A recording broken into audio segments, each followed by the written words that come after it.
this is a great honor for us, as a Hall of Fame committee. We're so excited about our second class.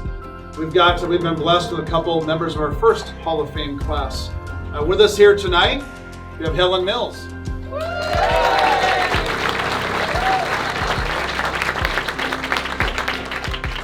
We also have from our first Hall of Fame class, Mr. John Hippa.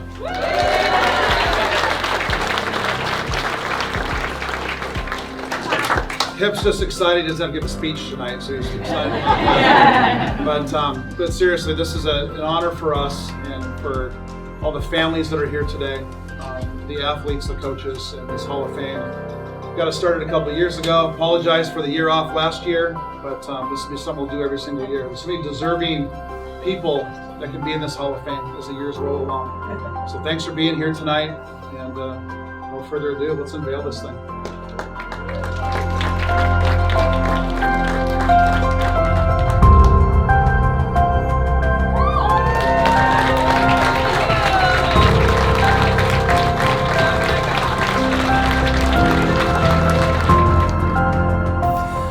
Good evening, ladies and gentlemen.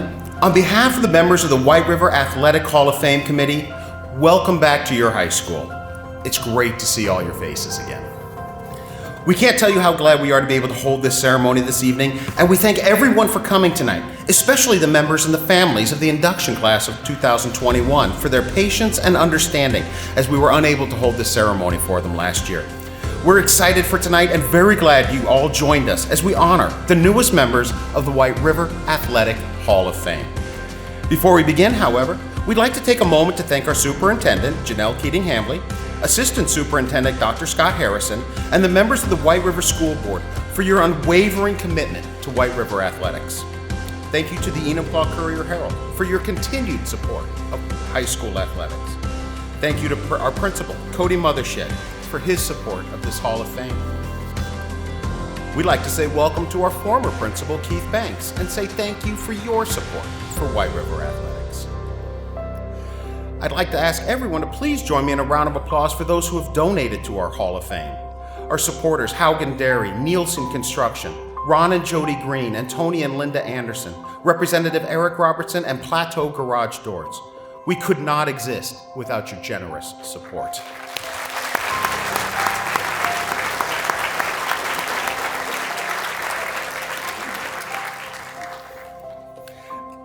And a very special thank you to Scott Nall and Svenco for sponsoring our awards and tonight's induction ceremony. We are extremely grateful for you and for your continued support of the White River Athletic Hall of Fame. Thank you.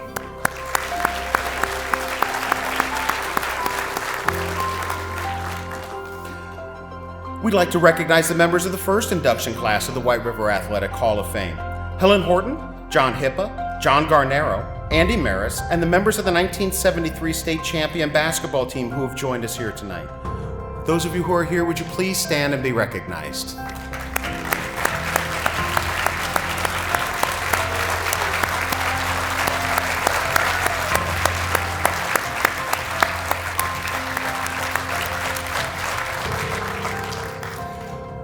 We'd like to ask and recognize any current or past coaches and athletes from either Buckley or White River High Schools who have joined us here tonight. Please stand and be recognized.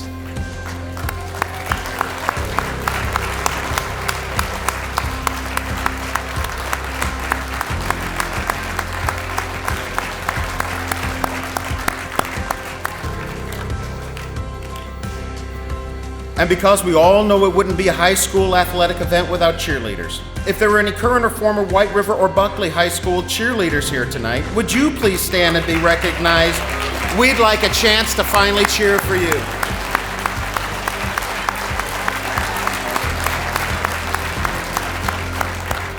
I did hear a hoot out there. There's some out there. And of course, we would like to extend a very special welcome to tonight's induction classes and their families. For the class of 2021, Cindy Browning-Meyer, Joe Kolish, and the 1995 state champion boys wrestling team. And for the class of 2022, Trina Page and Thron Riggs.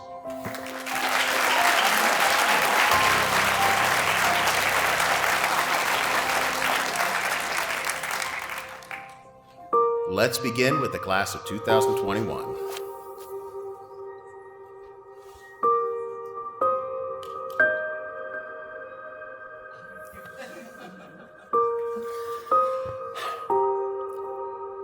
They had to close down part of Highway 410 for Joe's funeral. Stop and think about that for a minute. After his funeral service ended, they had to close down part of Highway 410 just so they could bring Joe Kolish back across the river to Buckley on the day he came home to rest. Now, lots of people have an opportunity to give back to their community, but few have managed to have an impact like Joe Kolish did during his time here on Earth. Our job tonight is to look at the impact he had on the thousands of kids in maroon and gold and their parents sitting up in the stands watching them play. Because high school athletics has a price. Kids get hurt. There's just no getting around it. Players quickly put those thoughts out of their minds and focus on what they have to do. That's part of their job. But the parents don't. They can't. That's part of their job. And that's where Joe Kolish stepped in. Because nobody, absolutely nobody, patched up more White River Hornets than he did. Football, basketball, fast pitch, it didn't matter the sport. Joe wrapped knees, stabilized bones, and could tell you when a kid really had a concussion or just got his bell rung. For over 20 years, Joe Kolish brought to the sideline a sense of comfort that no matter what happened to them out on the field or the court, that our kids were going to be okay. But that's just what he did for people. He protected them. And he made sure they were okay. From his time in the Army to the 4 decades he spent as a firefighter and the thousands of White River games he came to, Joe Kolish never stopped helping people.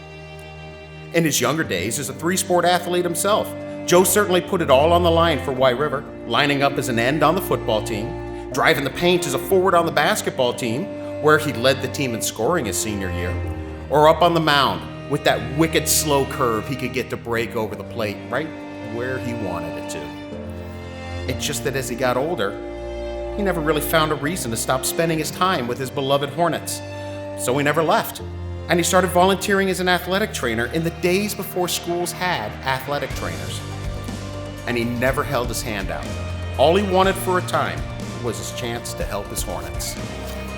So he rode the bus to away games, he told stories, and he just loved being with the teams. And God help the official who got in the way by making a bad call at a key moment. As everyone at Sheets Field could tell you, Joe's big bellowing voice would fill that stadium because that man was gifted with a truly special talent for piling abuse on officials when he disagreed with them. Completely ignoring the furious glares he got from Coach Page, or just how far out the veins in Veldkamp's necks would be popping when Joe was really on a roll. Now, great opportunities give rise to great moments, and great stories come from those moments. And when those stories are good enough, they become legends. Well, it turns out Sheets Field is the perfect setting for moments like these, and Joe was the perfect character. Like that time back in 1998 when he was on his way up to Seattle Memorial Stadium for a huge football playoff game against O'Day.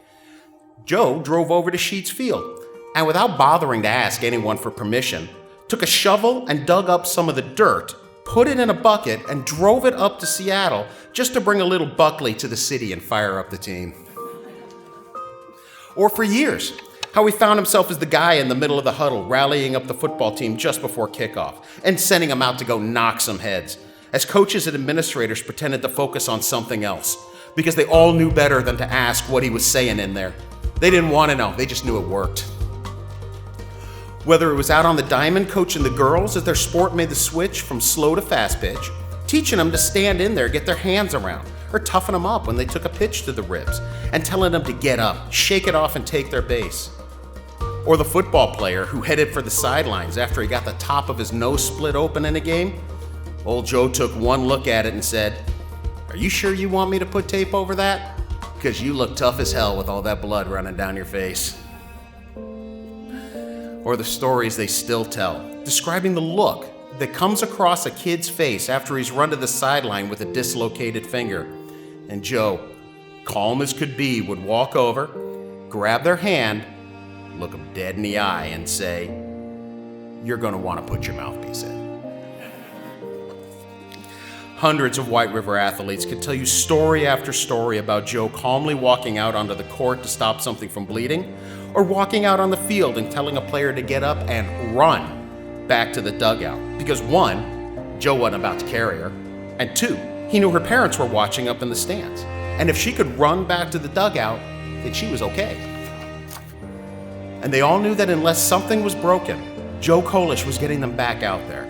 Because they knew if Joe said they were okay to play, then they were okay to play. Joe Kolish may be gone now, but his spirit is still right here with us. You just have to know where to look for it. It's right there on the sideline every time a Hornet athlete runs up to their coach and says they're cleared to go back in the game. It's in the smiles that come across the faces of the White River faithful as the Hornets close in on another win.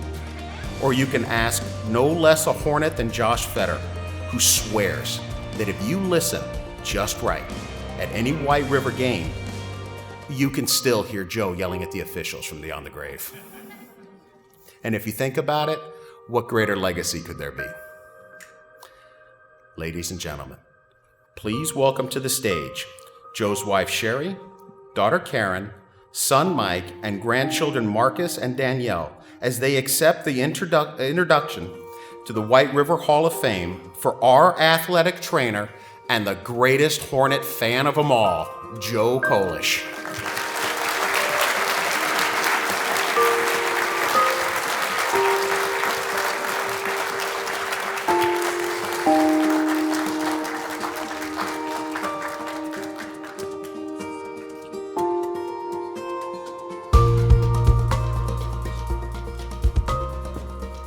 Thank you. On behalf of my mom, my brother, and I, we just want to let you know how thankful we are for this special honor.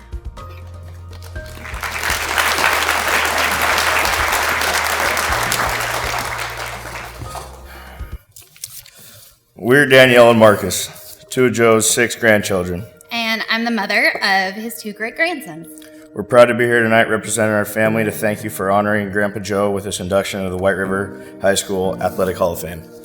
If he were here tonight, he would have many great stories for all of us, and his laugh would fill this auditorium. Gramps was a storyteller. The man could go on for hours and could paint you a picture so vivid you'd swear you were there. There was a magic to his voice and candor. Some of his stories were definitely true, others maybe a little exaggerated, but believed at listeners' discretion. Like when he played basketball, he said there was a dent in the wood floor in the old gym, and they could bounce past the ball straight and it would go to the left. They practiced it every day and blew the mind of every other team they played.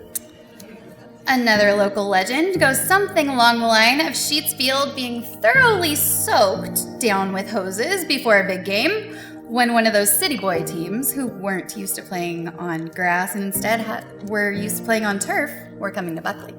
We cannot confirm or deny, just reminisce. We can tell you, though, that he was a 3-sport athlete in high school and was one of the 2 only sophomores to letter in football in the fall of 1959. It's often said that if you love what you do, you'll never work a day in your life. Our grandfather truly had a servant soul, and the years of his life that he poured into White River athletes, we are certain he would never truly consider work. He greatly enjoyed his years on the sideline and the bench. Although we cannot seem to pinpoint when the opportunity came for him to tend to our Hornet athletes, we think it was some serendipitous point where his fire department training and athletic background combined into his dream side gig, and he jumped at the chance. He enjoyed his ringside seat, Diet Coke and popcorn in hand. Well, within our family, we have dabbled in many sports. The only one that his grandsons really poured themselves into was baseball.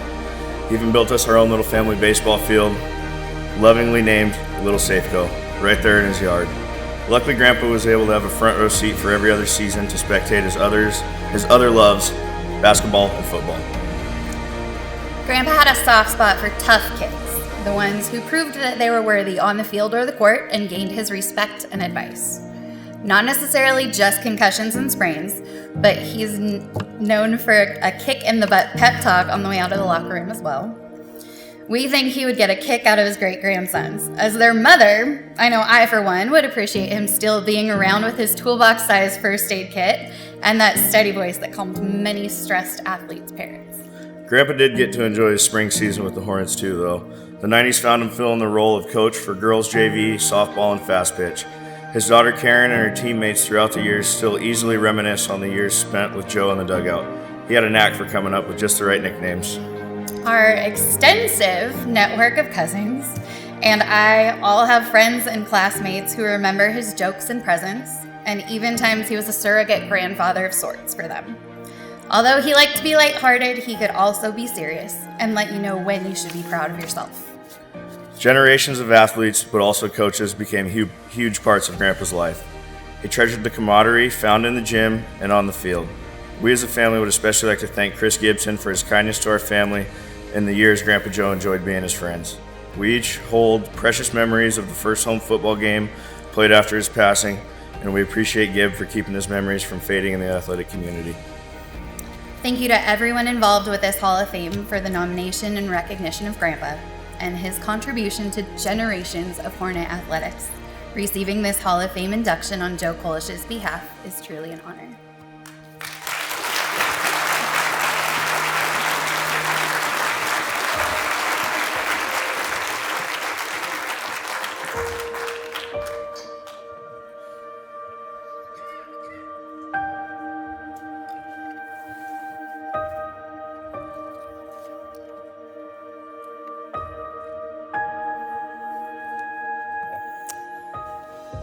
Just outside of Spokane, along the banks of the river on the western edge of town, you'll find Spokane Falls Community College. In 1978, this was the home of the high school track and field state championships, and it's where our story begins.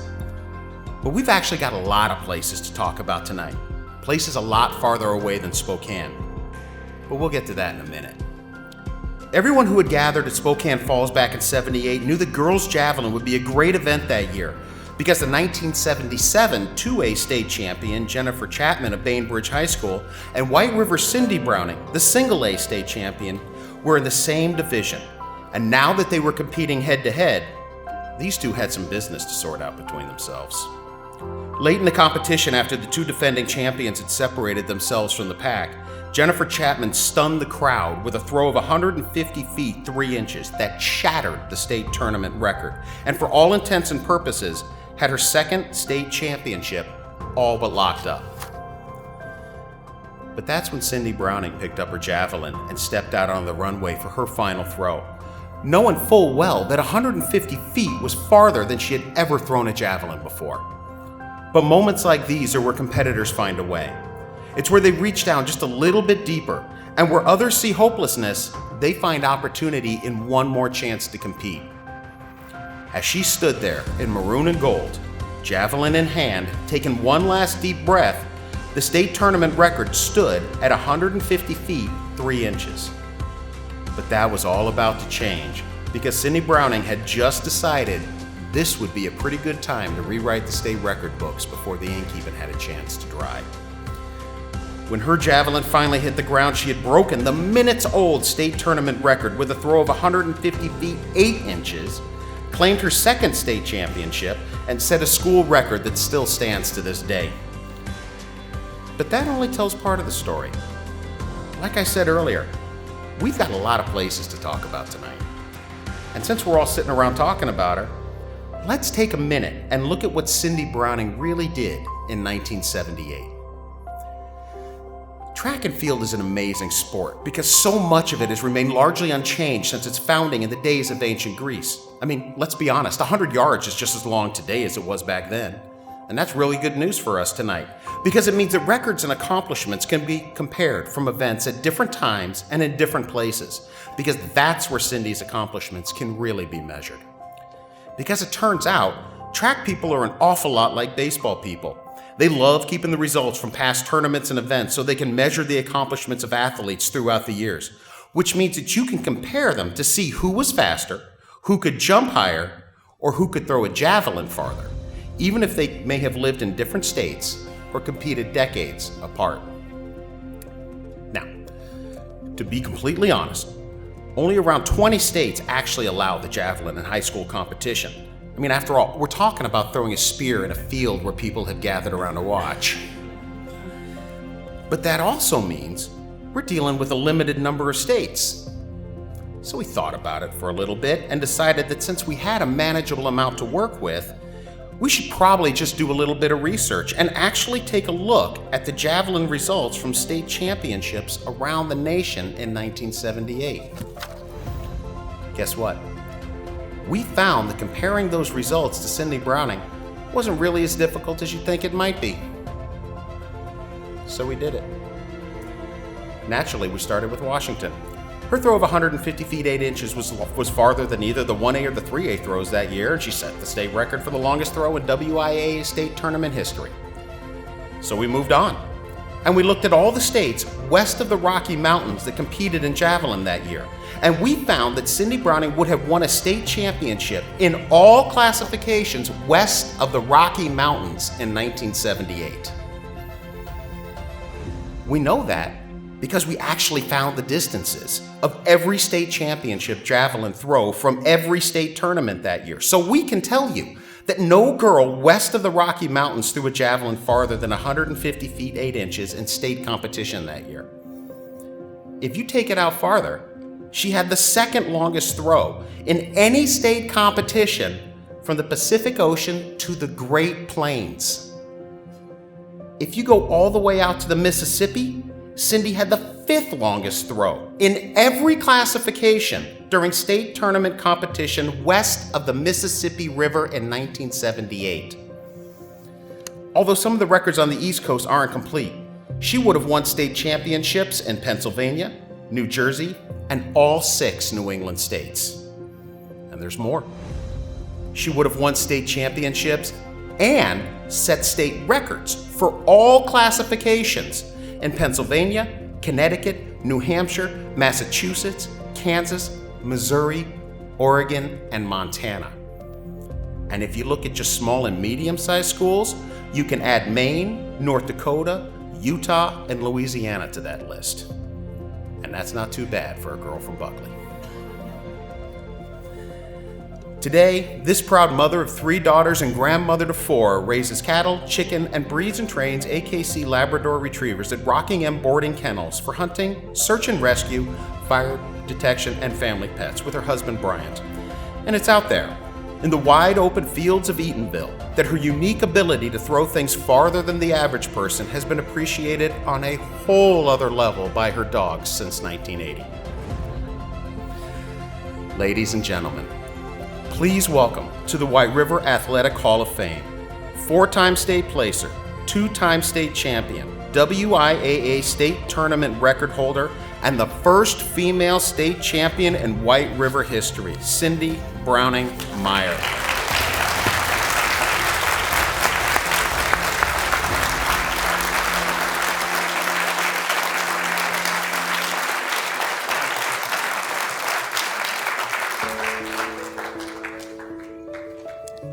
Wow, I never knew that much about myself.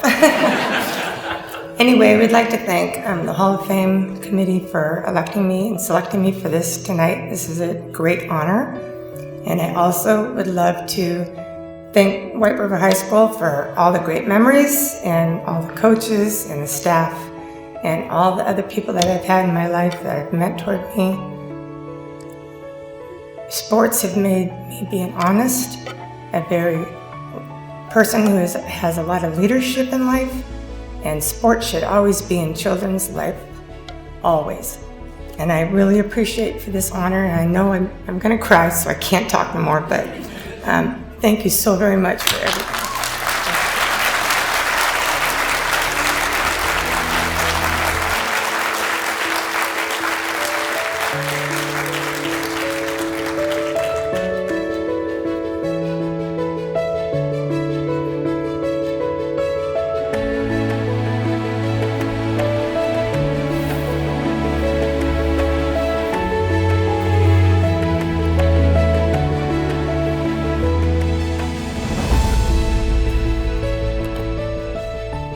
The sport of wrestling is unique. There's no ball, no one's there to set a screen, block an opponent, or hit a lazy pop fly to move you into scoring position. It's just you, your opponent, and all the work you've put in before you've stepped out onto the mat. The story you're going to hear tonight is about that work, and about how a group of guys, most of whom have been wrestling together since they were in kindergarten, made it to the MAC Classic. It's a story of dedication, of teamwork, and a single point that won them a state championship. And here's the best part. It's a point that every one of them earned. It's a story that begins in each of their living rooms when they first started wrestling around with their fathers, their brothers, and more than a few tough sisters. It begins anywhere that Bert Haugen and the junior wrestling coaches could find a place big enough to lay down a mat. It begins in middle school with coaches Slavette, Stopper, and Walker. It begins on cold, dark winter mornings when Bob Price would lead the team on a run before he had to go to work, and then come back after school for practice, where he worked their tails off and turned a bunch of tough kids into better wrestlers than they thought they could be. And it begins with drills. Single leg takedowns, double legs, one after another, then more. After that, do it again. Then breakdowns, apply pressure, look to turn them, hit a reversal. You're gonna need to know how to hit a reversal, because a reversal's gonna come in handy one day. Those years of bruises, black eyes, long drives to weekend tournaments, and the pain of having to make weight when both Thanksgiving and Christmas fall during wrestling season. All came together for these guys in 1995 under the watchful eyes of their coaches, Mike Salcido, Rod Hodel, and Bob Price. Now, for those of you who haven't spent untold hours of your life sitting in the bleachers at wrestling tournaments, not only are kids competing for individual success, but points are also awarded to the team with each win a wrestler compiles. This happens in youth tournaments, it happens in high school dual meets, and it happens in postseason tournaments. And in 1995, it happened at the state tournament, as White River found itself heading into the finals, holding on to a lead of just 6.5 points over the Othello Huskies for the 2A state championship. Because if you're going to win a state championship by a single point, then every one of those points is just as important as the final one. And this is where their story gets really good. As the tournament reached the final round of competition, White River held a slim lead of 106 to 95.5 in team scoring, and the opportunity for a team championship was within reach. But in the 122-pound finals, the kid from Othello won his match, and that lead began to narrow. By the time Othello wrestlers won individual championships in the 135 and 141-pound weight classes, things had changed, and White River suddenly found themselves on the wrong end of a 109 to 106 score. But things weren't quite over yet. Othello was out of wrestlers, but White River still had one more match to go. Now, like I said, if you're going to win a state championship by a single point, then every one of those points is just as important as the final one. So let's take a minute and look at how those 106 points were earned. Jason Polari had a comfortable lead in his semifinal match, but was asked to shoot one more takedown to earn a major decision, and with just 5 seconds left in the match, he got it, picking up one more critical team point on his way to the finals. Getting both Pat Ming and John Fields in at 129 was also huge, because that put both of them in a position to win key team points. And by the time he was done, Fields had placed third, earning even more points for White River. Jeremy Dixon found himself squeezing for all he was worth in a consolation round, and with just 1 second left, he pinned his man to earn another team point. Corey Cooksey had won a tough match in the regional tournament the week before they got his ticket punched to state, putting him in a position to win 2 key matches for the Hornets. Those points were critical. And BJ Haugen battled to win a tough 3-2 decision in his final match of the tournament, when just like all his teammates had done, he earned the key point they would need to win a state championship. Because if you're going to win a state championship by a single point, then every point earned along the way is just as important as the final one. And that's where things stood. Othello was up by 3, but they were also out of wrestlers. White River still had one more kid quietly warming up in the staging area, and a win in that match would be worth 4 points. All eyes were on Chris Hotto as he stepped out onto the mat for the 178-pound finals. Chris certainly knew that a win would bring championships to both himself and his team.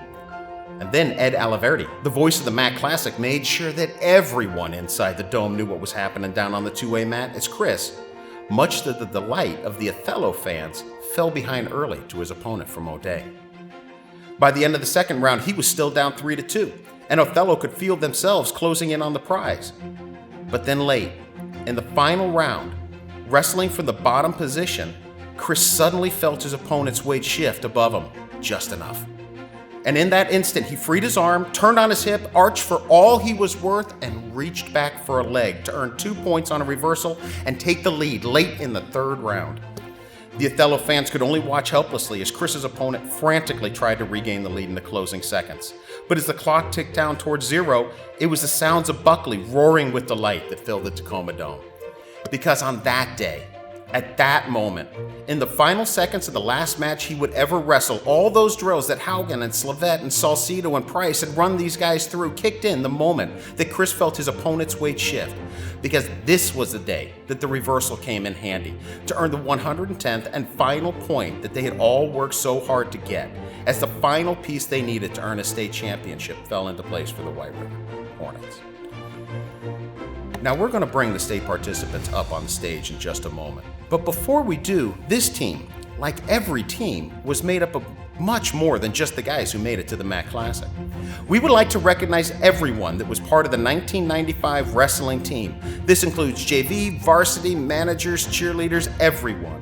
Would every member of the 1995 wrestling team please stand and be recognized? Can we get the lights up, please, for this?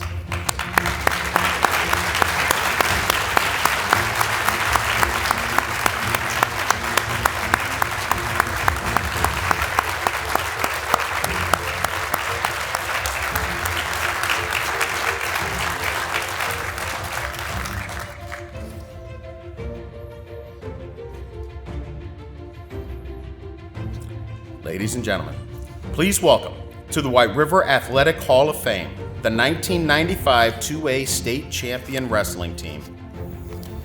And we're going to bring up the 1995 state participants. Corey Cooksey. Is Corey here?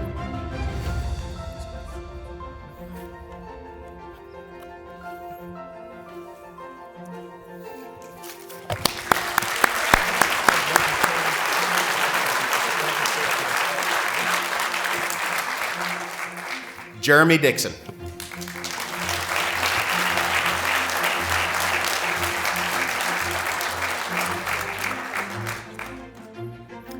Representing John Fields tonight is his mother, Polly Fields, and his two brothers, Joshua Fields and Mike Fields.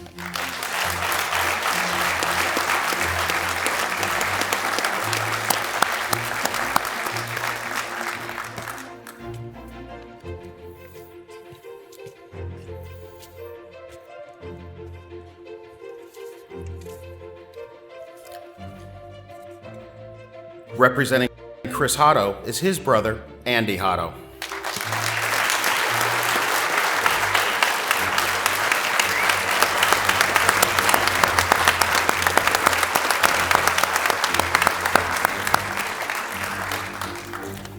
BJ Haugen.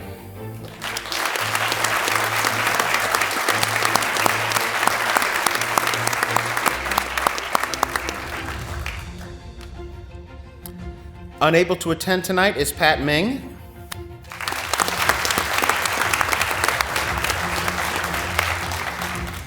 Jason Polari.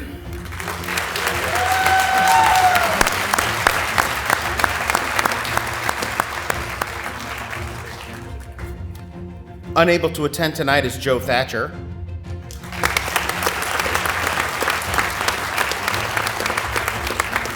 Unable to attend tonight is head coach Mike Salcido.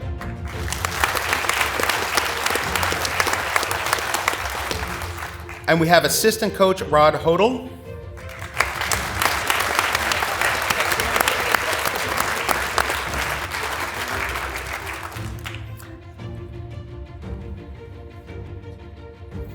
And assistant coach Bob Price.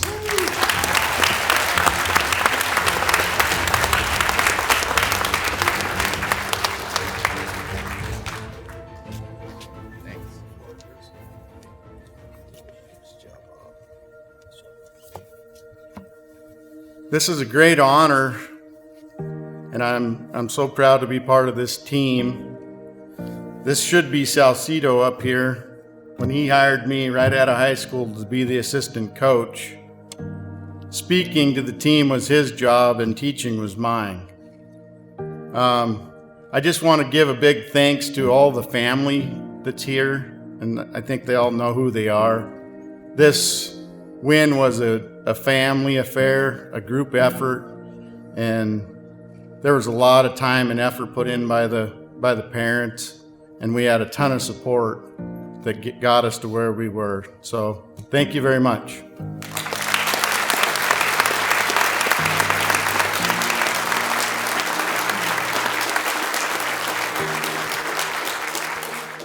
I want to thank these guys for giving me a thrill of a lifetime. There's nothing like being able to stand up there and say you're the best. And that's what these guys did for us. A couple of things we should say too. There's two special wrestlers, Chris Hotto and BJ Haugen, who really set the mood for wrestling in that wrestling room. And that's where these guys were made. Someone who I really appreciate is Corey Cooksey. I asked him one time, I said, Cooksey, how many JV matches have you won his senior year? I asked him this question. He had wrestled JV pretty much throughout his career. He says, I don't think I've won many. And here's a kid who worked himself until he was able to go to state. Something to be very proud of, Corey. You did a great job. He spoke of the 1 point that was won. I remember Pat Ming, who isn't with us, wasn't able to be with us tonight. I remember he was losing a match to a state caliber kid from Tahoma, I believe. And I just knew it was desperate. And at the end of the period, towards the end of the last period, he throws a move, puts a kid on his back, and if he wouldn't have beat him, he wouldn't have advanced. And just these kids with heart that these men have, it's amazing, and it's something to be honored. Thanks, guys.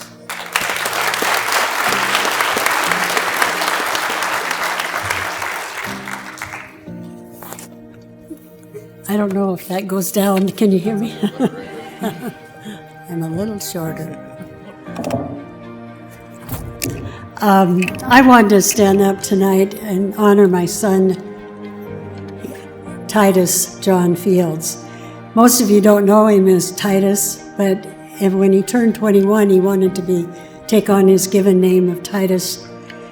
We always, his dad was John Fields, and I want to honor my husband and Bert Haugens and the Huttos and all of those that really were a part of that Little League team when we talked about them being little 6-year-olds out there wrestling. I can remember the first time Mike went out and I thought that this was scary, and he just smiled at his opponent and we thought, oh, this is going to be good. And then he got angry and went at it. But watching these kids grow up, and some of them are here up on the stage tonight, has just been a privilege to see. But just to think how much that initial program meant to what we have today, even today. So congratulations. Thank you for this honor for my son, who's with Chris in heaven. And their dad, John, and I thank you for this honor of being able to share with you. Thank you.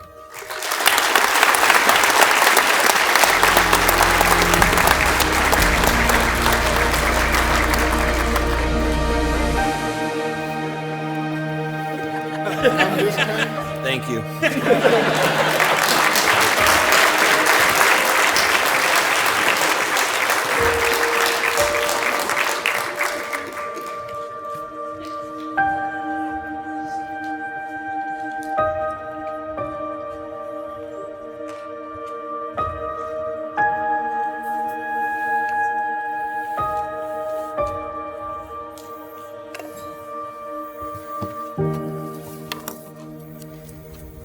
Thank you to the induction class of 2021 for your patience and understanding.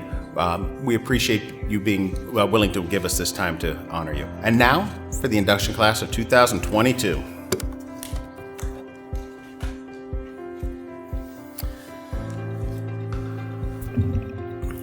The story I want to share with you tonight begins 100 years ago in a small home just over on Main Street.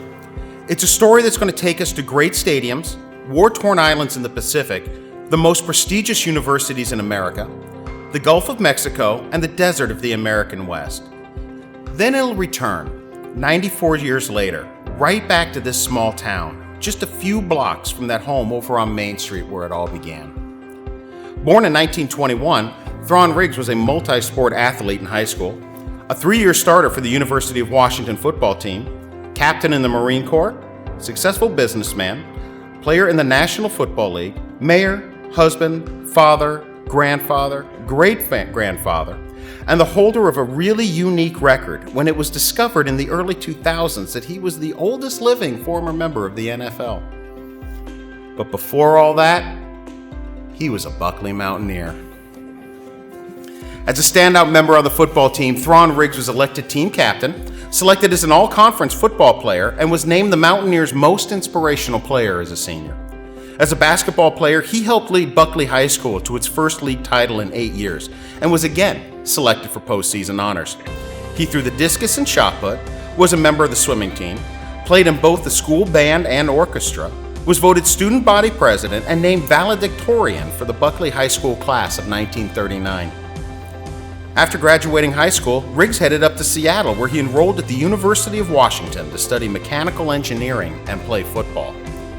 At 6 feet 1 inches tall and 215 pounds, in the era of two-way players, he became a starter during his sophomore year as both an offensive and a defensive tackle, and he never gave up his spots. In his first year as a starter, Riggs helped the Huskies finish the 1940 season ranked as the number 10 team in the country. Their only 2 losses that year were to Stanford and Minnesota, the eventual top 2 teams in the nation, and those losses were by a combined total of 15 points. In his 3 years starting on both the offensive and defensive lines, the Huskies outscored their opponents by a combined 3-year average of 141 points to 69, and the defense turned in 12 shutouts. Not only was he one of the team's most liked players, he was described by one of his coaches as being an outstanding lineman who was faster and more agile than you would expect from such a big man, and an absolutely fierce competitor who was singled out for his downfield blocking. In addition to his athletic ability, Riggs was singled out by at least one opposing team's scouting report as being the Huskies' smartest player. In his time at Washington, he played against some of the best football players in the nation, and liked to tell the story of going down to UCLA when future Major League Baseball Hall of Famer Jackie Robinson was playing running back for the Bruins. Tackle him low, Riggs said, and you'd get nothing. Tackle him high, and he'd run over you.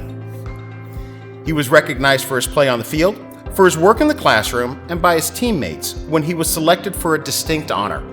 Since 1908, the members of the University of Washington football team gather at the end of the season to cast their votes for the teammate they feel is their most inspirational. This player is then presented with the football team's most prestigious honor, the Guy Flaherty Award.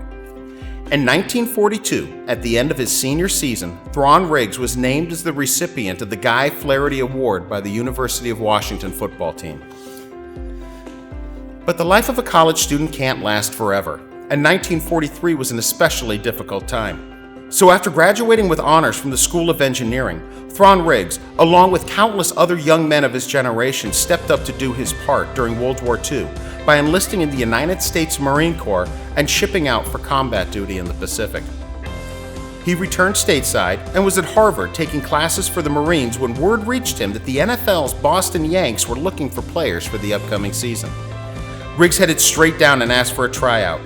Coach Herb Koff immediately liked what he saw, and signed him to a contract to play professional football in the National Football League. And playing football in the 1940s was not for the faint of heart. Helmets had only just been made mandatory, and none of them had face masks. Players used the clothesline tackle, the forearm shiver, and tended to come into a pile leading with an elbow.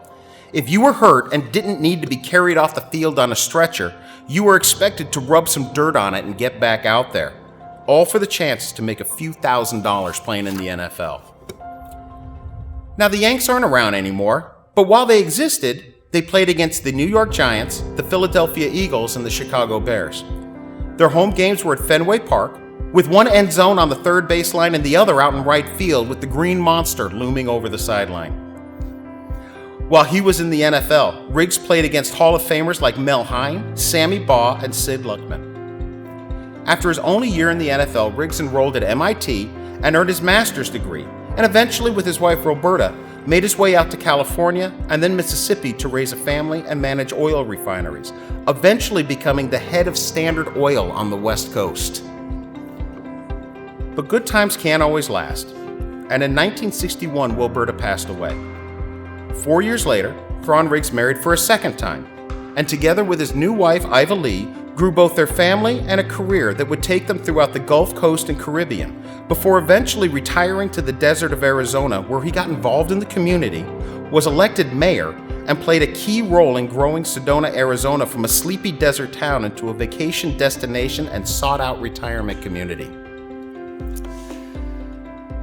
The story of Thron Riggs came to its inevitable end in the fall of 2015. That's when this man who traveled the world and heard the roar of the crowd in Husky Stadium, the LA Coliseum, the Polo Grounds, and Fenway Park came back to Buckley as he had always planned, when over 50 members of his family gathered just a block away from that house over on Main Street where his story began 94 years earlier, to carry out his final wishes and scatter his ashes along with those of his sister Catherine on Sheets Field, returning him forever to the memories and friendships he made playing high school football as a Buckley Mountaineer. Ladies and gentlemen, please welcome to the stage Jeff Burns, the grandnephew of Thron Riggs, to accept his induction into the White River Athletic Hall of Fame as the only athlete in this school's history to play in the National Football League. Thron Riggs.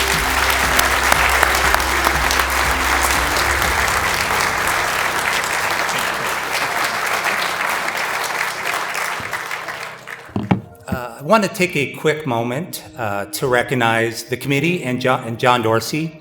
The amount of time, energy, and research that John did to find out information about my great uncle Thron, and then for us, our family, to come today to see a video of him playing football for the University of Washington that we have never seen, and I'm going to be able to share that with my family. I want to take a moment to thank John for that. Thank you, John.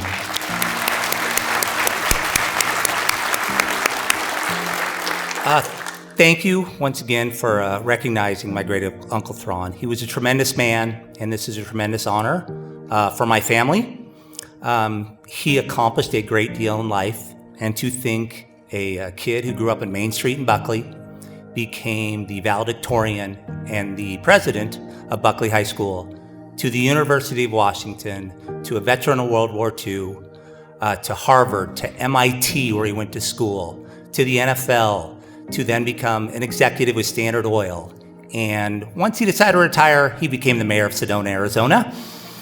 And now, as the principal of Mountain Meadow in the White River School District, right up the street, I can look at any kid at that school and say, you can accomplish anything just like my great uncle Thron. Thank you.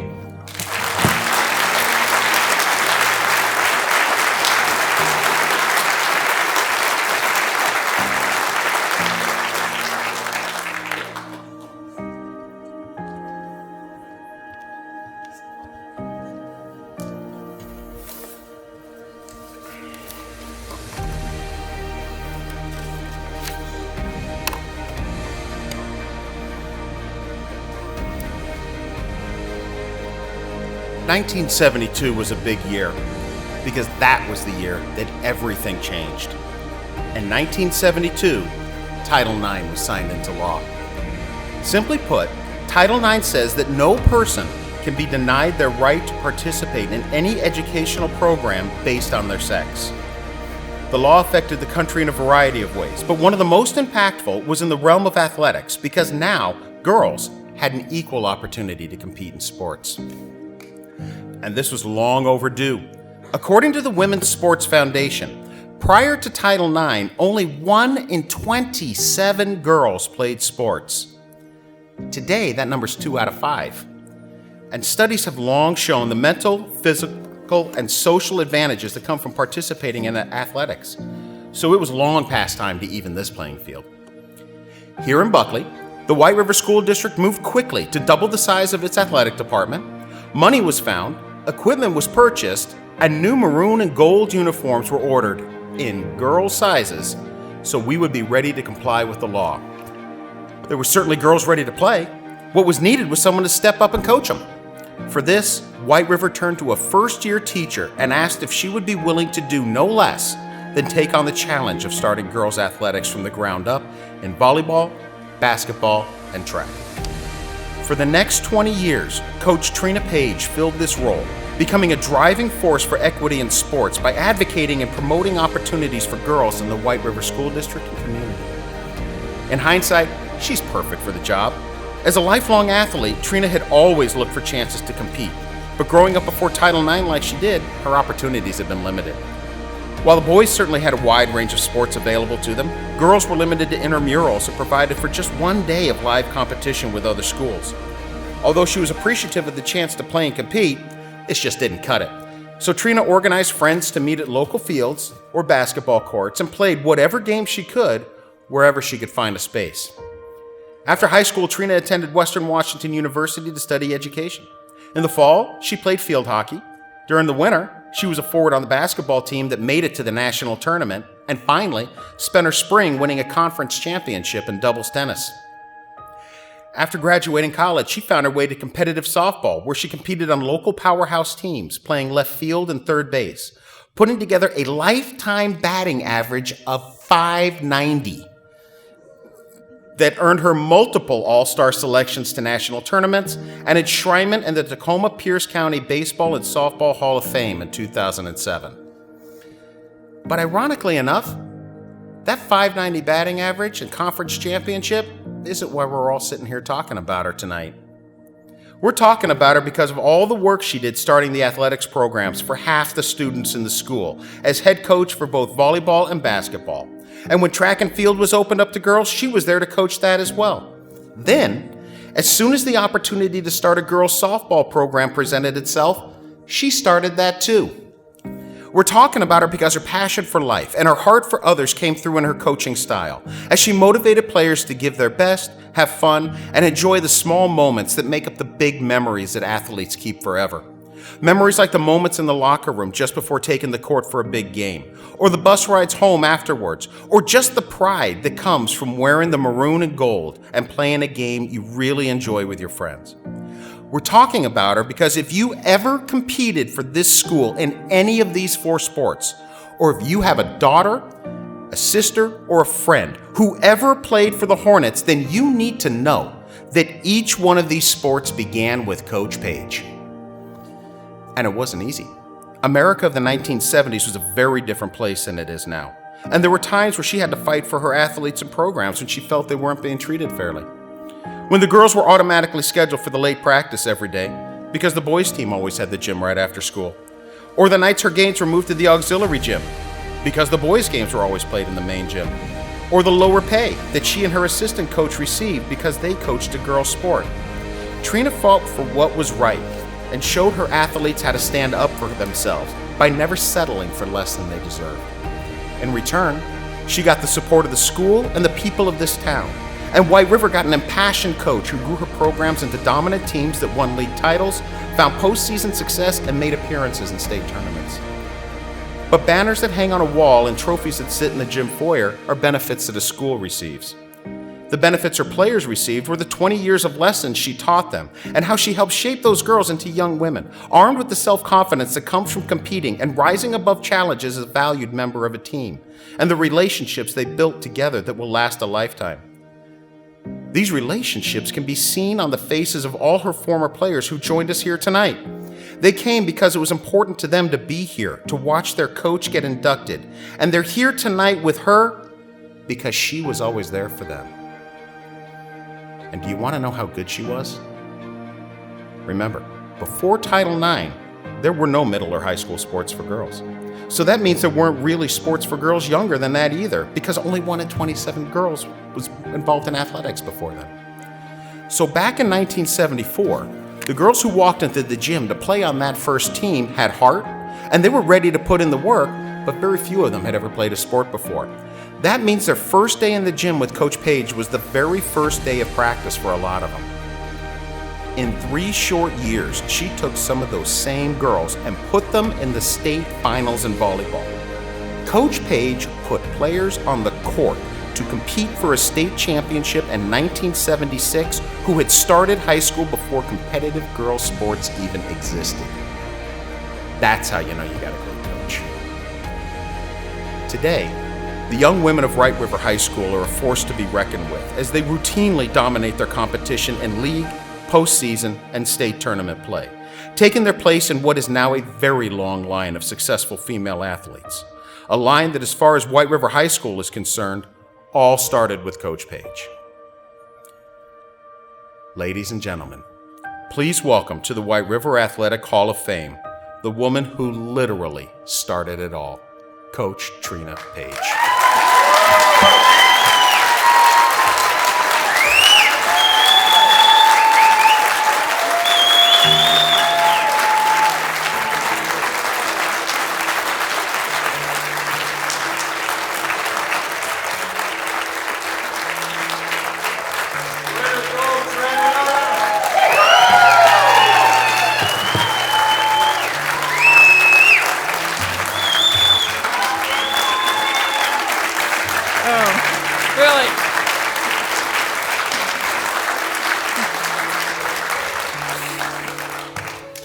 Wow. I don't even know how to begin this because I don't know how to express what I'm feeling tonight.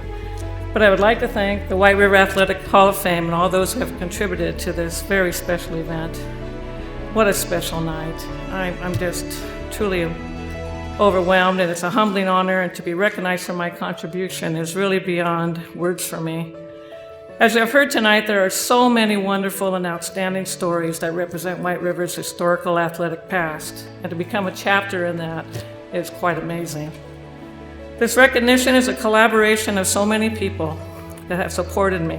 We do not reach our goals or our dreams or have experiences and lifetime memories alone. It is a greater circle of family, friends, colleagues, assistants, players, and community that create an environment for success. That is why I feel so fortunate to have been able to spend such a big part of my life here at White River, surrounded by talented, compassionate, fun, and special people. It is because of you that I am here tonight and why I love so much my teaching and coaching. To be able to share a lifetime of memories, experiences, laughter, and highlights is such a special gift.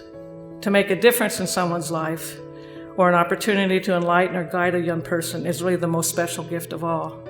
I hope that we were able to influence each other through sport in those kinds of ways. The lifelong lessons we all learn through sports will forever be a significant part of my life. Whether through coaching, teaching, or watching, or participating, sports provide so many positive attributes for us to apply to our daily lives. I have always appreciated that the most, and my main focus was always to try to have my players become their very best person, to strive to always do their best, and to care about others. I had a lot of Pageisms during my coaching, and I know that several people here probably can roll their eyes at a few of them, but I know that they are always meant to instill positive attributes and core beliefs for their lives beyond high school. I wanted them to find their lifelong shining star. I want to thank every athlete involved in my programs. You brought me great pride, tradition, smiles, love, and joy. To the challengers, you brought me wisdom and strength. To all my assistants and managers, you gave me support, help, and guidance. You have all become a part of me, and I can't thank you enough for that. I will cherish these highlights and memories, and there are a lot of memories, and oh, the stories I could tell. Many, many, many stories, some of which will not be shared, but we have a lot. The playoffs and state appearances are all highlights, obviously, as the competitions, the bus trips, the goofy and fun times. Diane Campbell, do you remember the famous pickle stop in Chimacum? How in the world Diane knew that this little grocery store going to Chimacum had the best pickle in the state? But she did, and she said, we have to stop. I said, we're not stopping to get a pickle. And she said, yes, I need a pickle. So we stopped. And I do have to say, that pickle was one of the best I've ever tried. Also, do you remember the little stint we spent in the state trooper car on the highway when our bus broke down? And of course, Jenny Thomas jumping out, taking that picture and embarrassing the heck out of us, but there you have it. Vicki Miller would be mortified, Cammie and Carrie and Pat, to remember the infamous clown story where I was a little bit of a jokester, so what I did is I told the team they had to be a part of this, and I told Vicki, who was an elementary teacher and my assistant at that time, that she had to dress up for Halloween because we had a match in Gig Harbor on Halloween. She said, well, how much? What do you mean? I said, you have to come in costume. That's what you have to do, because she had to drive because she always got out later. So Vicki, of course, took it to the greatest of all lengths. Complete clown outfit with the big shoes, the big bozo hair, the clown nose. And here she comes to Gig Harbor, because we played our match first as a varsity team. And all I can see through the windows is Vicki Miller shaking her fist at me. Because I told everyone else, don't dress up. There's so many highlights, and the fun times such as in Port Townsend when we had to go back for the second year in a row. And after the first year, the officiating was a little suspect, and it's how it goes when you go to other places. But the second year, when that same official came out on the floor, I went, oh, geez. And then I walked up to him and I said, he introduced himself. I introduced myself again. And I said, well, I hope you call a better game this year than you did last year. And he teed me on the spot before the game started. And I said, no, you can't do that. That is not allowed. And he said, well, I'm doing it. And the game's going to start with them shooting free throws. I said, okay. Little stories like that. I have thousands of them. The time at Charles Wright when we were on a bench and the girls stood up to cheer a good play, and the bench, how it goes, teeter-totter, and I'm sitting on the floor. And we're all laughing, but the official went by and apparently thought we were laughing at him. He turns around and teased me for sitting on the floor laughing. So I was like, what can I say? At any rate, this is why we love what sports can offer and why the value and rewards of athletic competition can be so special. It evolves beyond the competition on the court or the field, and it becomes a significant part of our lives. This is why we love what sports can offer, and this is why we have been so successful in trying to offer things to young ladies and give them the opportunities that they deserve. And as we celebrate the 50th celebration of Title IX this year, it's just such a great accomplishment for women. As proof of that, of all the people that are here tonight. I am so proud to have been part of that journey that has led us to today. And yes, White River was a pivotal chapter of that journey, trying to build programs that would allow more young women an opportunity to play high school sports, to give them an environment that was more competitive and challenging, to be able to compete, to believe that they were deserving of playing prime time on the main court, and yes, that there is a future for them after they graduate. These were all stepping stones as to what the world is now offering for women athletes, and to be a small part of that is so humbling and rewarding, and to be a part of that here at White River is just equally special. So tonight I would like to thank all of you for this very special gift of being recognized for something I have loved and to be a part of the White River athletic tradition and history. It's just very special. Congratulations to all the other inductees. You are a special group. And thank you, my friends, my family, colleagues, former students and athletes for being here tonight. You have continued to bring me joy and happiness, as you always have. Thanks so much. And since we are celebrating, I don't know if I can get this to work. I'm not a techie person, but let's see if this will work. There you go, come on.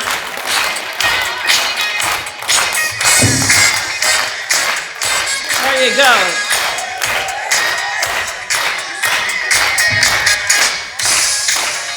Come on, you ought to get up and be boogieing now. Come on, everybody. Come on. I know it's a little lame, isn't it? Anyway, you know the song, don't you? Of course, now I can't get it to turn off. Yeah, that's what I said. And I even had instructions on this. So anyway, we'll just put it in the pocket and hope it goes away. But again, I can't tell you how much it meant to me tonight to see all the familiar faces, all my wonderful young athletes and these fabulous women and I am just enthralled, and thank you so much for a wonderful evening. Chris, thank you, and John, what a great job you've done in the committee, and just keep cherishing this and just build on it because it's really worth it. Thanks so much.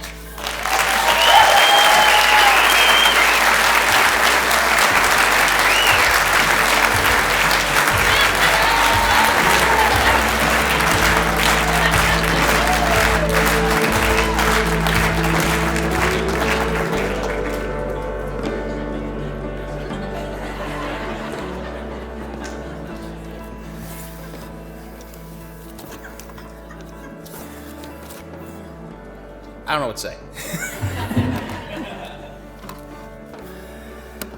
Ladies and gentlemen, on behalf of the members of the White River Athletic Hall of Fame Committee, thank you all for coming tonight. But before we let you go, we'd like to ask for your help with a couple of things. The Hall of Fame only exists through the generous donations of our supporters and sponsors. If you'd like to make a donation, you can bring a check to the high school or visit our website and contribute online. Everything you need to make a donation can be found on the back of your program, and these donations will allow us to continue providing for nights like tonight.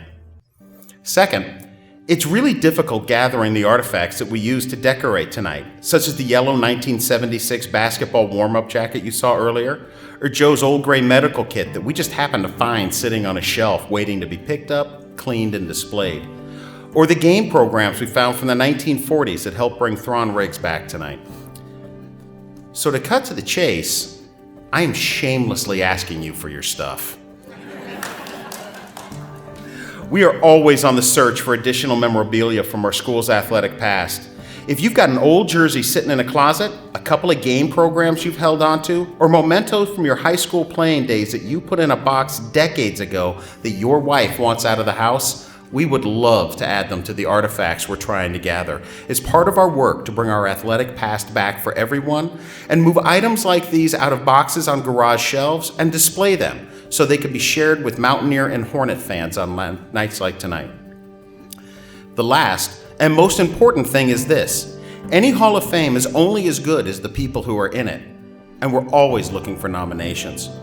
We've worked hard on the 10 inductees we have so far, but we're well aware there are so many more Mountaineers and Hornets whose athletic accomplishments deserve a place in this Hall of Fame, and that's where you come in. We need you to go to our website and tell us the stories about the athletes, coaches, teams, and community members that we need to hear about. All the information you need to get to our website and place a nomination can be found on the back of your program. Our next induction night is now just a year away, and we'll be meeting soon to begin our work. But first, we really want you to tell us who deserves to be included alongside the 10 inductees we have so far. We look forward to seeing you all back here next year to celebrate with us and induct the class of 2023 into the White River Athletic Hall of Fame. Thank you all for coming, and drive home safe.